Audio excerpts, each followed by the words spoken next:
So, thank you for cooking Southern Sunday with me. What are you waiting for? Do you have a list? Have you started? Do we have any direction? But I would love for you to like, comment, and subscribe. Hit that notification bell. What? Hit that notification bell. What? Hit that notification bell. And come cheese with me.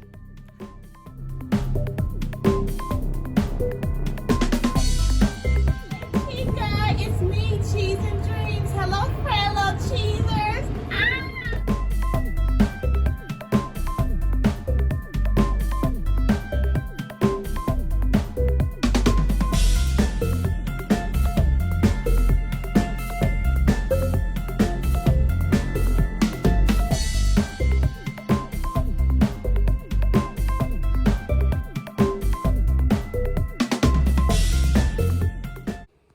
Happy Sundays, everyone. Today we are going to be making Sunday dinner. What's on the menu?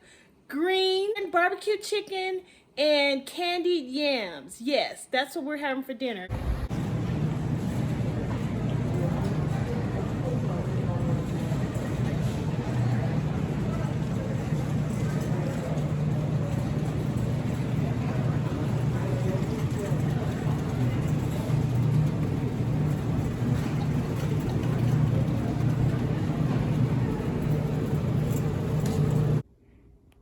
So today we're going to be having what's known to a lot of people as Sunday dinner or soul food dinner. We have greens, which are collard greens, Swiss chard, mustard greens. We're going to be cooking in the greens smoked turkey tails. Also, we have yams, or some people say sweet potatoes, and different types of chicken, leg quarters, which are leg and thighs, and some chicken wings.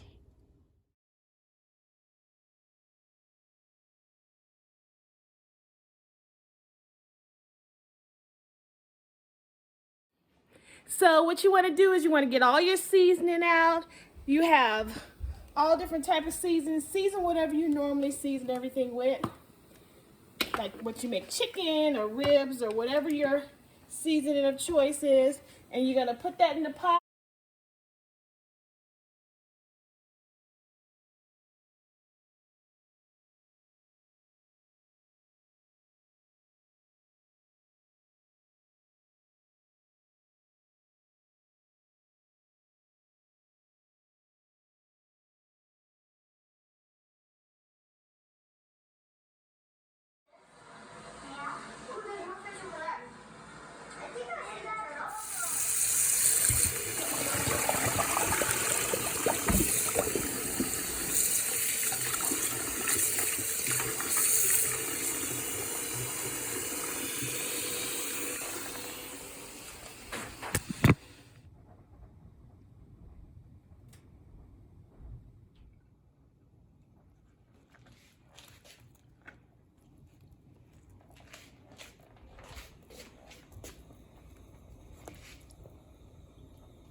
You can use whatever kind of meat that you cook with.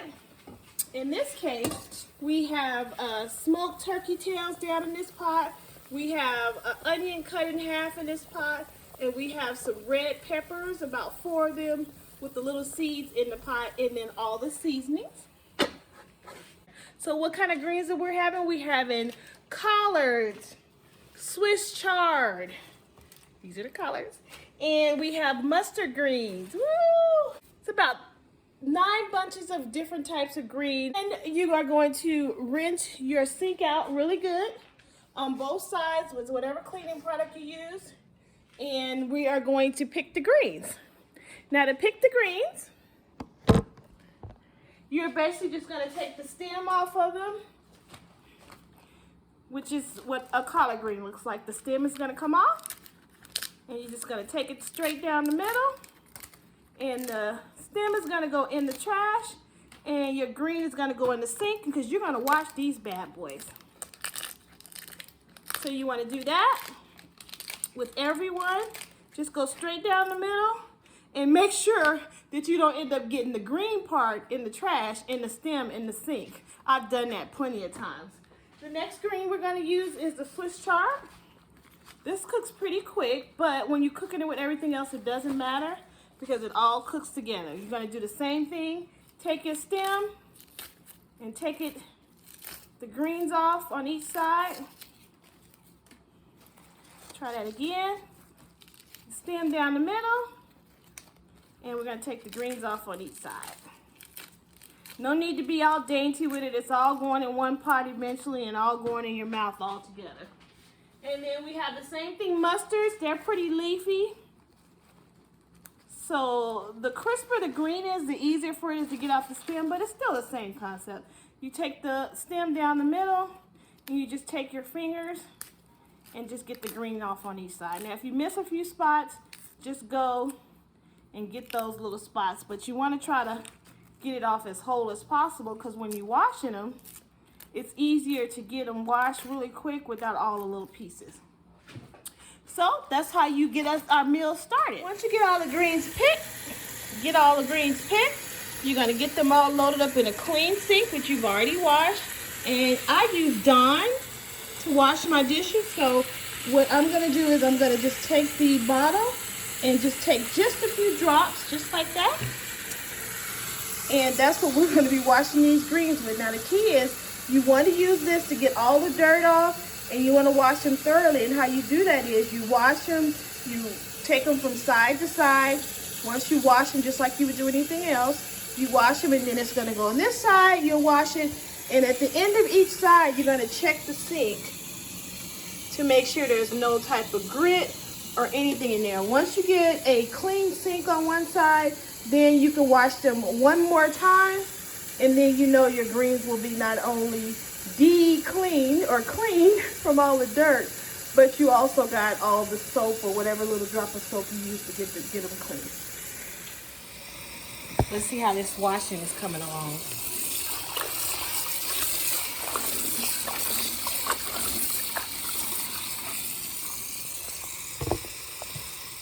Okay, so now our greens are clean, and put them in a strainer so the rest of the water can run off of them. And we're checking the sink as well. Checking the sink to make sure it's not gritty at all. And then we're gonna go over here and uncover our steaming, boiling pot. And we're going to start transferring those greens. Sometimes you can just take the whole strainer over. It depends on how much water is leaking from them. Or you can just transfer a little bit at a time so you get close to the bottom to make sure it's not a big mess in your kitchen. And it looks like that's going to be a whole lot and the pot is going to overflow. But what's going to happen is they'll cook down. And then once they cook down, you'll have more room in the pot. And sometimes you even have to add more water. You don't want the pot of water to boil all the way down and then you end up burning your greens. But to start off initially, you can about 3/4 away full with the pot and the meat and your onion, and kind of push that down in there. Now if you see any greens that look a little off colored or withered while you're washing or you're picking them, Then you could just take that part off and discard it like you're doing the stem. So we got this in here, and we're gonna let the water and the boiling do its magic and come back and check it in a minute.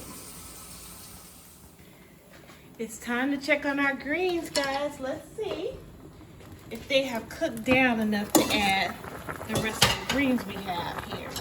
Oh yeah, look at that. See? I told you they were gonna cook down. They're cooking down, and they're gonna cook down even more.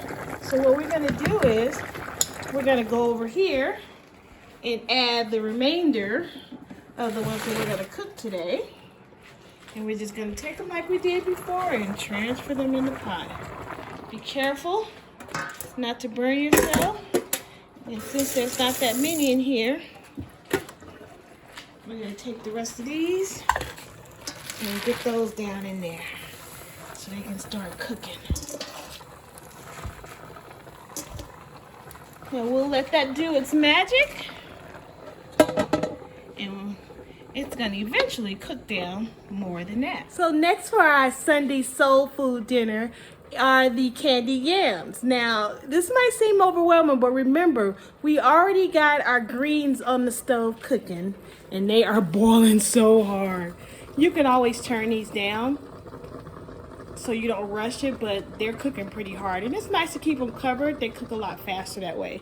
So we're back over here. Candied yams are next. So we have the lemon extract, vanilla extract, any brand you want. Some people like name brand. I just like it to taste good. Nutmeg. I have 2 different types of cinnamon. All you need is 1 type of cinnamon. The yams, of course, or sweet potatoes, whatever you want to call them. We have regular white sugar. This is also white sugar and brown sugar. Now you might say, well, what are the measurements?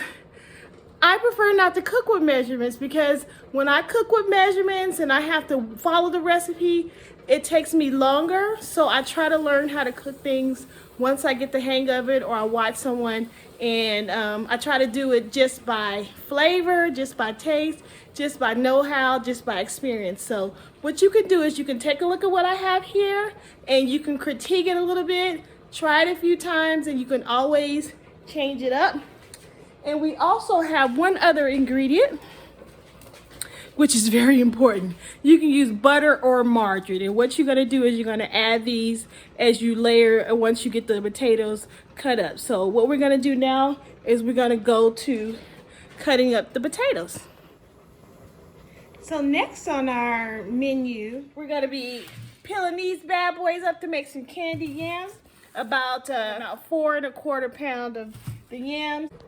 Now don't get overwhelmed when it comes to this part. You have different ways you can get the skin of this potato off in the trash, in the garbage, and then you want the inside of the potato whole, and then you're going to eventually cut that up into pieces, and you want to get the pieces pretty much the same size so they can cook throughout and cook around the same time and be done. So you can either use a knife. I suggest you use a very good knife depending on which one is in your kitchen, or you can use a potato peeler. Some people like these, some people don't.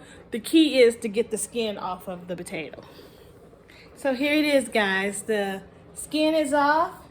And like I said, use whatever method you want to use. If you see anything that looks strange or dark on there, you can go back once you've done most of the cutting and chip away at that and make them so that they're pretty. And when they cook and you go to eat them, you don't see anything strange looking. The ends, you can just cut that off with a knife, because it's kind of hard if you use this to get the ends off, but it's possible. And then once you get done with all of the remains, wherever that is, you can go ahead and discard that in the trash. So we're gonna begin to chop these up in pieces, try to keep them all equal so that they cook.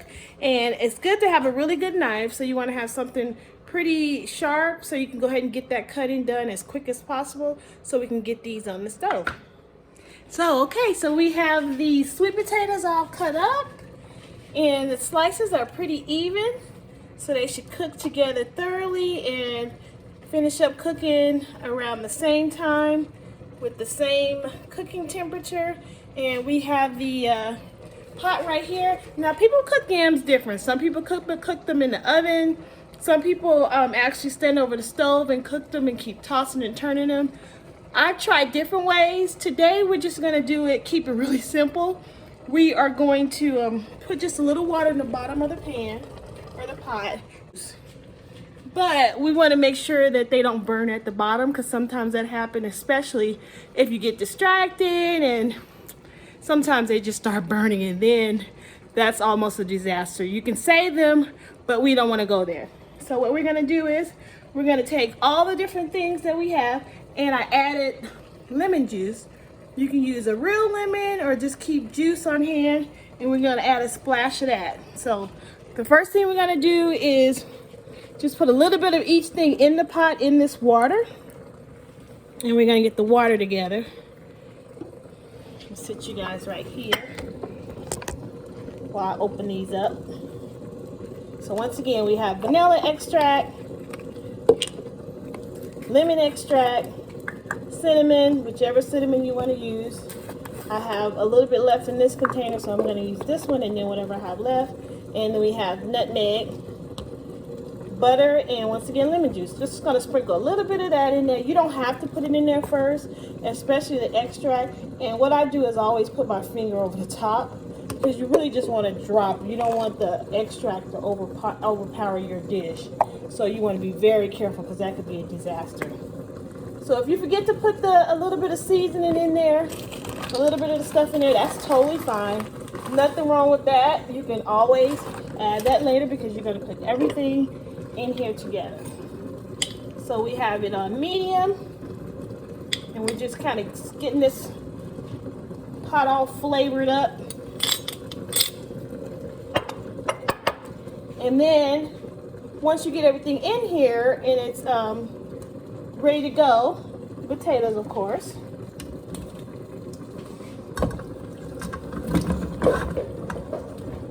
Now that might seem like a lot, but once again, when you're cooking, a lot of your food cooks down, so you don't have to cook over or cook in abundance. But like I said, we had about 4 3/4 pounds of potatoes, and this will probably feed quite a few people. But my family, they like seconds, especially on things like this where you don't cook it all the time.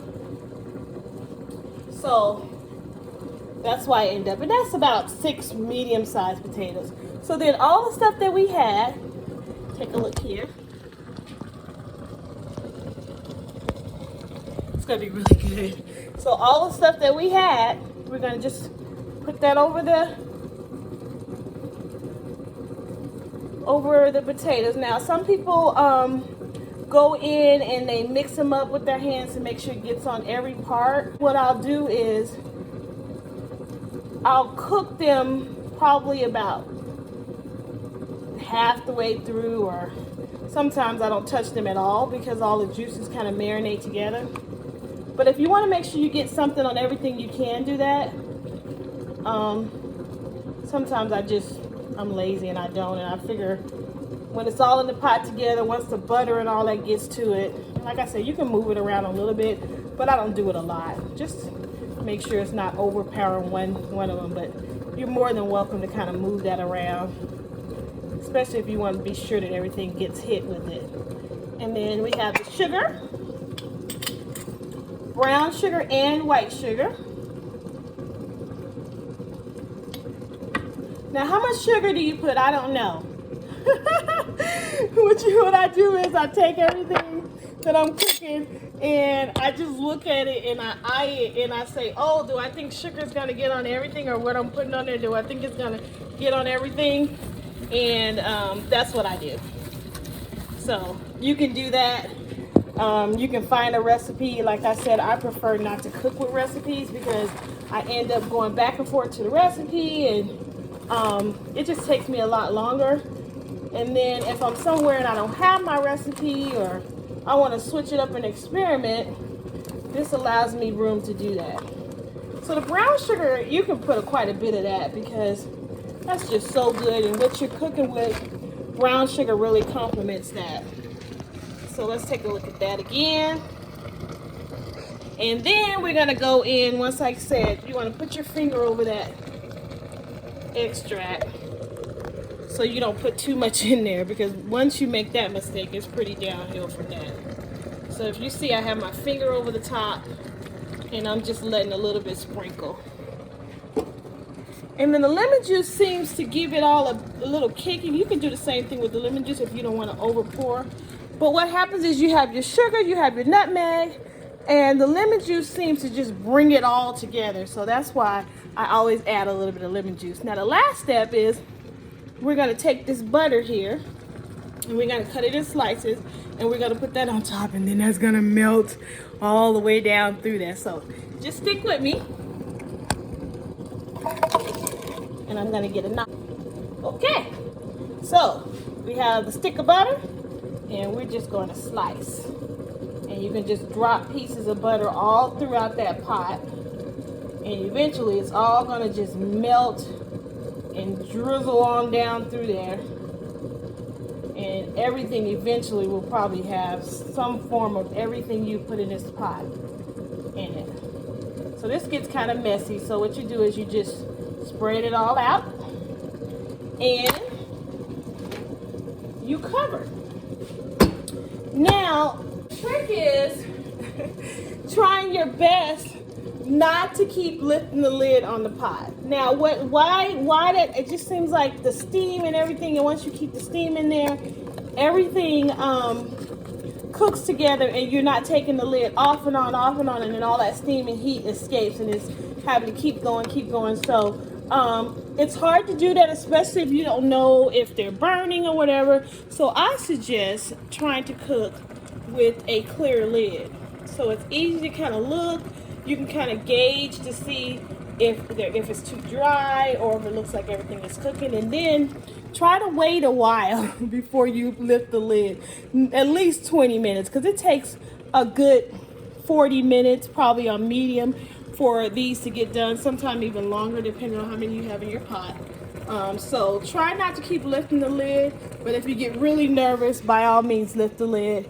And then once you lift the lid, if you want to just stir them up a little bit, not stir them up like soup, but kind of stir and toss, because the key is you don't want to break up the potatoes. So if you need to stir them, you can go ahead and stir everything together, but try not to continue to do that. Okay, so finally we're going to be making barbecue chicken. Now with the barbecue chicken, it's just going to go in the oven. You want to season that. Now I did find legs and quarters already seasoned. Some people don't like that because they like to wash their chicken out and make sure they clean it real good. It's totally up to you. But I do also have some chicken wings that I will be rinsing off really good and seasoning. Now you say they're seasoning them. What do I season them with? You're gonna season them with the same stuff that you season the greens with, and pretty much everything else that you're gonna cook or bake. So Laurie's the same stuff that we seasoned with earlier. Salt, a little bit of Slap Your Mama, Total Complete, ground garlic or powdered garlic, and it's totally up to you. You just season to your taste on the things you like. If you don't like spicy food, then try not to use anything spicy. If you like your food kind of bland, then use something like Mrs. Dash or something that keeps your food bland, or maybe some pink Himalayan sea salt and just pepper. So you want to do that. Don't over season it. You season to your taste. So I've already preheated the oven, and so that is at 350. So the goal is to make sure that I get all the chicken seasoning in the pan and ready to go in the oven by the time the oven preheats. So here we go. So our oven has preheated to 350, and I went ahead and put those in. The dark meat takes longer to cook, so that's at the bottom, and then I got chicken wings at the top. We're gonna let that cook for about 45 minutes and come back and check it. And then we have the greens that we're gonna take a look at. Oh, look at that steam. Back. So we're just gonna stir that up. Just make sure that we still have quite a bit of water in there. It looks like we do. Now you might have to come back later and add some water, or if you get really nervous and you think you might forget, it's not gonna hurt you to add water now. Now, I can tell you that this is looking good. can't even remember Ricky or Lucy or whatever it is. And I've been seeing some commercials with that. And her husband, I think it was on that show, he saw it say, "Looking good, Lucy, looking good." Don't ask me why I'm doing that. Totally silly, but hey, that's my life and that's me. And then we see our candied yams are cooking really good. How do I know that? Because I can see right there through that clear lid. I love it. So we're gonna be waiting and we're gonna be eating so hard. It's gonna be so good. And then we also at the end, I don't get really fancy with the barbecue sauce. I really like a particular brand, which is Sweet Baby Ray's. It seems to hit it on all points, and most people like this. So if anything, I'll add a little bit of brown sugar and a little bit of lemon to this. Once the chicken is cooked, and then I want to add that afterwards, but it's totally up to you. You can just use this Sweet Baby Ray's and your chicken will be really good. So here you have it, fresh out of the oven and on a plate. We have that barbecue chicken with that nice glaze on it, candied yams, and mixed greens. Happy Sunday. If you've liked what you've seen thus far, and even if you don't, like, comment, subscribe, and share. And hit that notification bell. What? Hit that notification bell. What? Hit that notification bell. And come cheese with me. Bye, Ma.